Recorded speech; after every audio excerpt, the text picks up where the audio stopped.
आप में से अक्सर लोगों को सीखने में प्रॉब्लम होती है और डायरी ऑफ अ सीईओ के सेकंड लॉ में इसका सोल्यूशन बताया गया। लॉ 2 ये कहता है to master it you must create an obligation to teach. अगर आप किसी चीज में मास्टर होना चाहते हो तो आप उसको दूसरों को सिखाना शुरू। इसका मतलब हरगिज ये नहीं है कि आप बिना सीखे आप लोगों को सिखाना शुरू करें। पहले आप खुद सीखें और इस हद तक सीखें कि आप दूसरों को सिखाने के काबिल हो जाएं और उसको सिंपलीफाई करके दूसरों तक पहुंचाएं।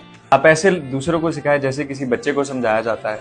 इतने सिंपल लेवल तक उसको लेके आके अगर आप उसको कन्वे कर देते हो दूसरों तो आप उस चीज के मास्टर बन जाओगे। एक और जगह एक ग्रेट टीचर कहते हैं, if you want to learn something read about, if you want to understand something write about, and if you want to master something teach it. अगर आपने किसी चीज को सीखना है तो आप उसको पढ़ो। अगर आप उसको अंडरस्टैंड करना चाहते हो, समझना चाहते हो तो आप उसको लिखो। अगर आप उसमें मास्टर होना चाहते हो तो आप उसको दूसरों को सिखाओ। इसके बाद राइटर ये कहता है कि अगर आपने कोई नई हैबिट बनानी है या कोई नई चीज सीखनी है तो हमारे जहन में ये मोटिवेशन होती है कि जब हम ये चीज अचीव कर लें तो हमें इन रिटर्न कोई ना कोई रिवार्ड मिलेगा। हमें इस मोटिवेशन को लेके चलते हैं और अक्सर ये मोटिवेशन काम नहीं, हमें इससे उलट करना है। हमने कोई ऐसी चीज ढूंढनी है कि अगर हम वो काम नहीं करेंगे तो हमें क्या नुकसान हो सकता है, बट कैन वी लूज। अगर हमें वो कोई चीज मिल जाती है तो हमें ज्यादा मोटिवेशन, तो हमें किसी चीज के खोने का डर ज्यादा होता है बजाय इसके कि किसी चीज को पा लें। हमें कोई नया काम करने के लिए या नई हैबिट बनाने के लिए खुद को कोई ऐसी चीज देनी है कि अगर वो काम हमने ना किया तो हम इस चीज को खो दें। हम इसको ज्यादा आसानी से